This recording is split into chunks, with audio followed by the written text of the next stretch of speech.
qu'il y ait un nouveau management, évidemment, il faut qu'ils aient été formés différemment. L'école 42, on en a beaucoup parlé quand c'est sorti, évidemment, parce que c'est une vraie révolution à tout point de vue dans le mode de sélection, dans le mode d'évaluation et dans le fait de donner des diplômes, puisqu'il n'y en a pas.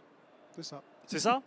Quelle était en fait l'ambition initiale de l'école? Alors, juste faut parler bien. Ouais. vous m'entendez? Ouais. Donc déjà, donc je ne suis pas le président. Le président, c'est Xavier Niel.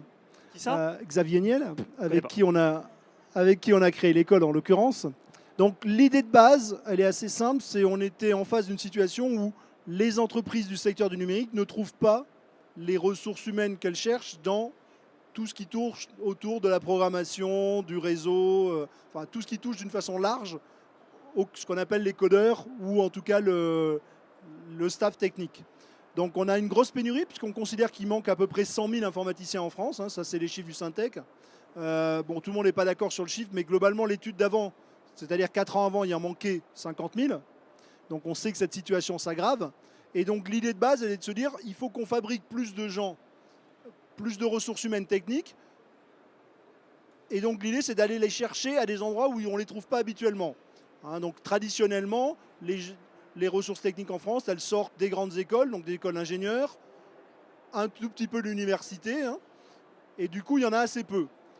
Parallèlement à ça, on s'aperçoit que dans le secteur, il y a tout un tas de jeunes qui sont autodidactes, qui réussissent très très bien. Et donc l'idée de Xavier a été de se dire, on va essayer de fabriquer un processus qui permet d'aller chercher sur l'ensemble de la population, l'ensemble des jeunes, des talents et de les ramener vers le numérique. Donc, on a essayé de le faire à une échelle assez importante, puisque l'objectif était de récupérer 1000 jeunes par an, donc des jeunes qui étaient soit sortis du système scolaire, soit en tout cas pas dans une voie qui correspond au numérique. Ça s'est plutôt bien passé, puisqu'on a eu 70 000 candidats la première année. Hein. La deuxième année, cette année, on a eu 50 000 candidats. Donc on a quand même pas mal baissé. Ceci dit, ils sont de meilleure qualité, c'est-à-dire qu'ils sont plus proches du profil recherché.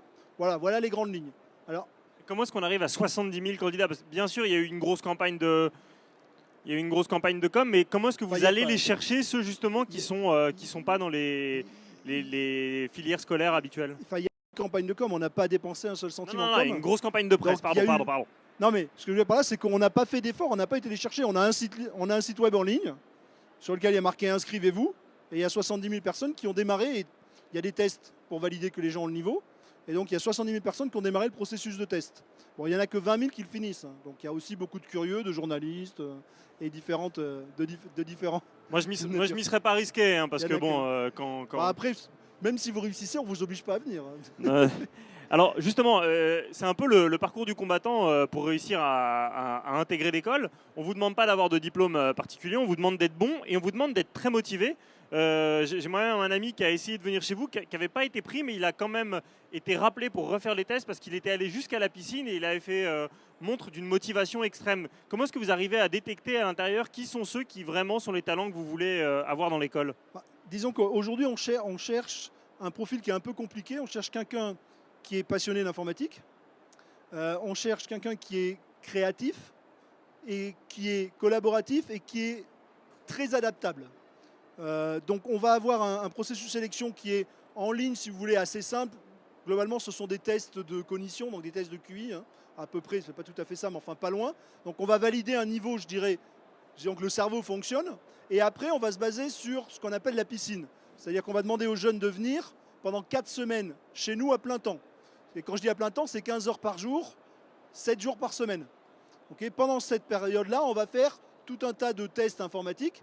Et effectivement, leur capacité de travail va être très fortement mise en œuvre, la volonté, la persévérance, mais aussi la capacité à collaborer, la capacité à imaginer des solutions, à changer de stratégie. On leur fait des exercices. Les exercices, des fois, changent en plein milieu.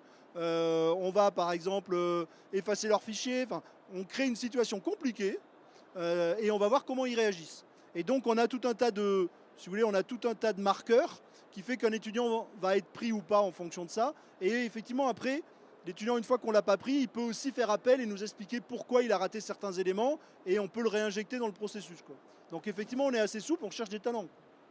Alors, l'école, elle a peu de temps et pourtant, elle a déjà une bonne renommée. Vous faites le pari de ne pas diplômer les gens. Vous auriez pu vous engager dans une logique très longue de reconnaissance par l'éducation nationale, etc., pour obtenir un titre d'un certain niveau. Vous ne l'avez pas fait. Est-ce que ça veut dire que vous partez du principe que la marque École 42, elle sera déjà percutante auprès des recruteurs?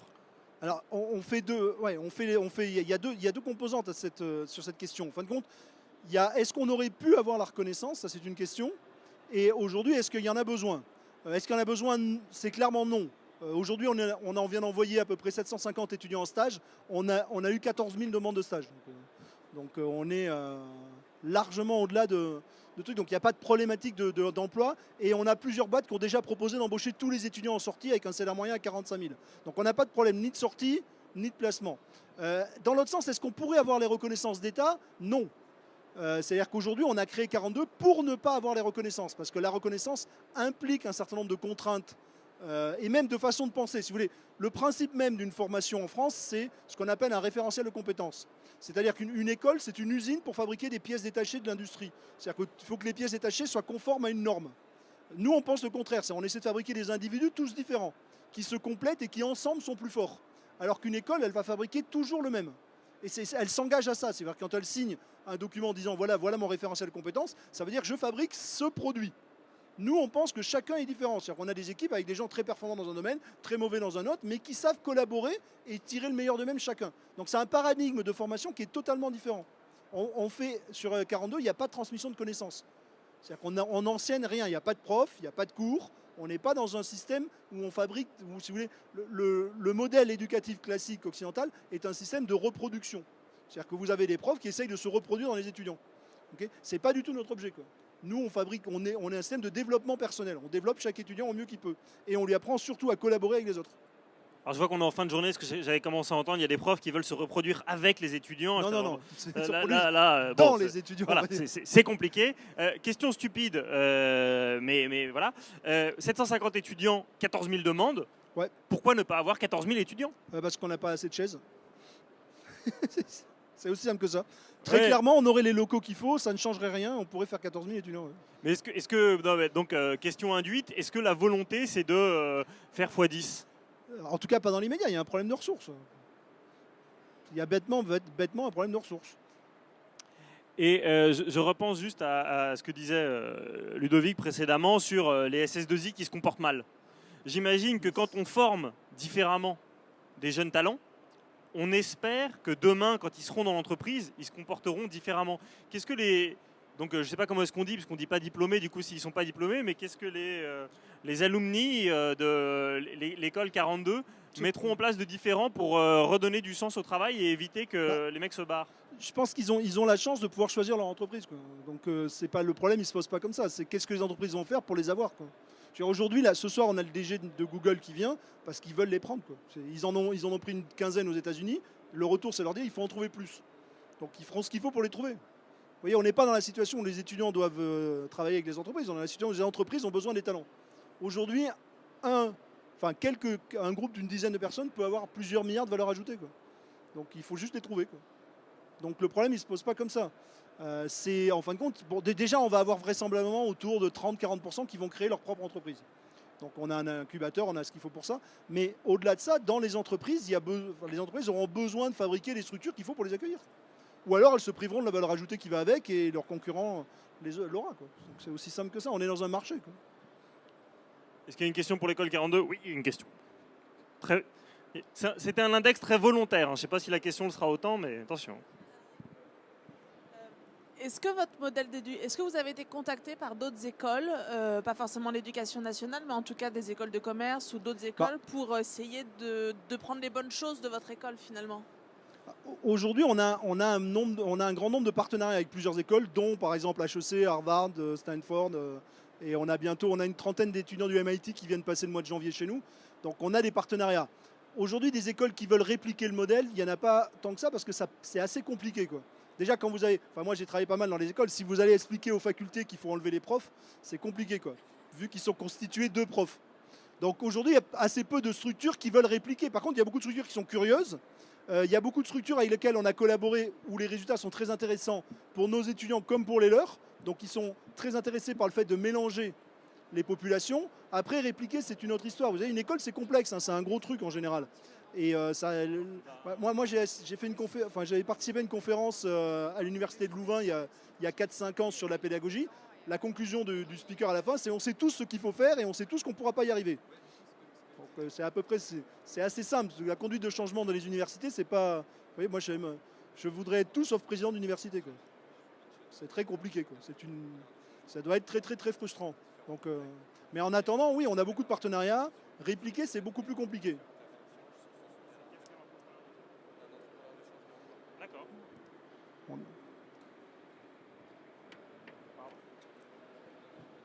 Bonsoir. Bonsoir. Au fur et à mesure du temps, j'ai compris qu'il était bon de se reposer pour être performant et pour être aussi bien dans sa peau, etc. D'où ma question, pourquoi 15 heures par jour et 7 jours sur 7? Il est bon de se reposer, je ne suis pas contre.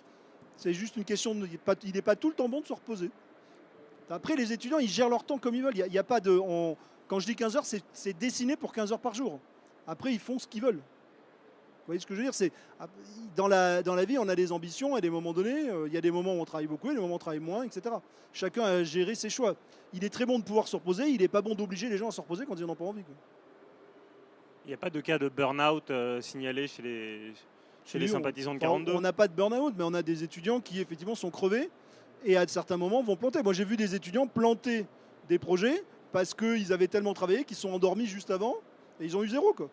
Et la fois d'après, il apprendra qu'il faut dormir aussi. Vous voyez, c'est un système qui est darwinien, si vous voulez. Ils ont des objectifs, ils n'ont pas de contraintes, donc ils mettent en place les contraintes qu'ils veulent, mais on a des étudiants qui, clairement, au bout d'un moment, ne font pas. De même que pendant les phases de sélection, on a des étudiants qui n'y arrivent pas parce qu'ils ne mangent pas correctement, parce qu'ils sont déphasés au niveau horaire, etc. Assez rapidement, ils se recalent. Bon, moi, je suis prof et mon livre de chevet, c'est Le droit à la paresse. On avait vraiment tout pour s'entendre. Paul Lafargue, Le gendre de Marx, très grand livre. Est-ce qu'il y a une dernière question? Ouais. Deux questions, et puis on lance. Mais on ne réfute pas le droit à la paresse. Vous avez le droit d'être paresseux, il ne faut juste pas l'imposer aux autres. Oui, bonjour. En fait, c'est une question un peu délicate, mais quel est le modèle économique de l'école? Il n'y a pas de modèle économique. C'est une école qui vit sur mécénat de Xavier Niel. Donc, globalement, Xavier Niel dépense 100 millions dans cette école. D'accord. Merci. À peu près. Oui. Quoi? L'école est gratuite pour les étudiants, oui. Moi, je viens d'une double culture, j'ai un peu mal à la gorge. Je suis franco-israélienne, j'ai fait ma scolarité en Israël, en France, et j'ai des enfants aujourd'hui qui font leur scolarité en France. Et je suis horrifiée par le système éducatif français qui attache tellement d'importance à des petites choses, à l'enseignement, à la connaissance, etc., qu'aujourd'hui, j'ai des enfants qui sont inadaptés au système parce que je les ai élevés d'une autre façon. À réfléchir, pour moi, c'est pas très important. Si une fois on a oublié un cahier, ce qui est important, c'est l'esprit, c'est ce qu'on a dans sa tête, c'est comment on raisonne, comment la communication qu'on a, la créativité, la réactivité, l'imagination, tout ça. Et tout ça, je le trouve pas en France. Et donc, je pense que si aujourd'hui il y a des problèmes en France, qu'ils soient économiques, politiques, sociaux, je pense que c'est une société qui est malade. Ça vient du système éducatif qui forme des esprits qui sont des gens qui sont tristes, qui ne savent pas réagir quand il y a des problèmes. Et le seul exemple, c'est quand on est passé à l'euro, il n'y a pas eu un accompagnement des prix. Et c'est aberrant comment on pouvait penser que les prix n'allaient pas autant augmenter en changeant le repère de monnaie. Et le problème aujourd'hui en France, c'est que la vie est très chère. C'est à cause de l'euro. Et donc aujourd'hui, on est dans une société qui ne va pas du tout bien. Et donc, je pense que ce système-là, de chercher d'autres états d'esprit des gens et de trouver d'autres façons doit être s'appliquer à tous les domaines, qu'ils soient informatiques, économiques, politiques, à tous les points de vue, même médicaux. Et donc, j'attends que tout ça change parce que sinon, c'est un pays qui n'ira pas bien. Donc, je vous demande, quel est votre avis? Est-ce qu'il ne faut pas tout revoir dès le système, dès qu'un enfant va dans un système scolaire? Est-ce qu'il ne faut pas tout remettre en cause et justement être plus compétitif par rapport au monde qui évolue? Je ne suis pas sûr d'avoir vu de point d'interrogation. Ah si, Donc, foncièrement, j'ai pas d'avis sur le sujet. Ça, c'est de la politique. Je ne sais pas faire. Je me déclare incompétent dans le domaine. Bon, on va la transposer d'une autre façon. Est-ce qu'on peut faire l'école 42 pour Sciences Po, pour une fac de lettres, pour des business schools, pour des écoles d'ingé, pour tout un tas de choses. Et pourquoi pas pour commencer plus tôt, parce que classement PISA après classement PISA, on est l'école où les inégalités s'aggravent le plus, l'école où on collabore le moins, et l'archétype de l'étudiant français, c'est celui qui est comme ça pour que son voisin copie pas. Quoi. Est-ce qu'on peut transposer 42 partout? Je ne pense pas. Est-ce qu'on peut faire mieux que ce qu'on fait actuellement? Je suis convaincu que oui. C'est une autre histoire, mais 42, ça a été fait pour répondre à un problème particulier qui est de former rapidement des informaticiens innovants, créatifs, collaboratifs. Ça fonctionne avec une petite quantité de personnes qui sont très spécifiques. On a 70 000 candidats, on en garde 1000.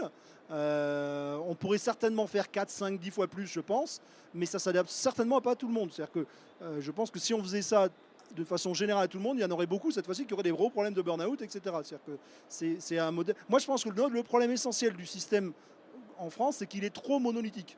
C'est-à-dire que les étudiants, les jeunes, tout le monde n'apprend pas pareil. Il y en a qui ont besoin de systèmes très encadrés, très stables comme on a, et il y en a d'autres qui ne sont pas bien dedans. Il faudrait leur donner la possibilité d'aller à droite à gauche, c'est-à-dire qu'il faudrait libérer les écoles pour qu'elles puissent se différencier, avoir de la créativité dedans, etc. Plutôt que ce système tout centralisé. 42, sincèrement, si je pense que pour certains, ça serait horrible. On est en train de travailler en ce moment avec HEC pour une déclinaison pour faire des écoles de commerce. Donc je pense qu'on peut appliquer cette méthodologie pour du commerce. Mais encore une fois, pas pour tous les étudiants, pour certains, particulièrement ceux qui veulent se lancer dans l'entrepreneuriat, etc. Mais on ne peut pas tout faire comme ça. En plus, il y a des domaines où il faut transmettre de la connaissance. Vous n'avez pas envie que votre médecin fasse des expériences sur vous. Vous voyez, il y a des domaines où on invente des choses et il y a des domaines où on applique. Par exemple, l'autre jour, je vous donne un exemple, si vous avez un informaticien qui programme dans un Airbus, j'ai pas envie qu'il soit trop créatif. J'ai pas envie qu'il invente des trucs. J'aime bien que mon avion décolle et que tout se passe bien. Donc vous voyez, ça dépend ce qu'on fait. Par contre, s'il est en train d'inventer l'Airbus dans 30 ans, c'est pas la même histoire. Il est juste derrière l'avion solaire. Bon, on va... Oui, par exemple. Merci infiniment Nicolas Sadira qui est devenu président directeur général de l'école 42 grâce à nous. Ça va faire plaisir à Xavier. On va faire plaisir à Xavier. On va vous libérer, on va continuer sur le changement avec Boris. Merci, bonne fin de journée. Merci à vous. Je vais vous accompagner.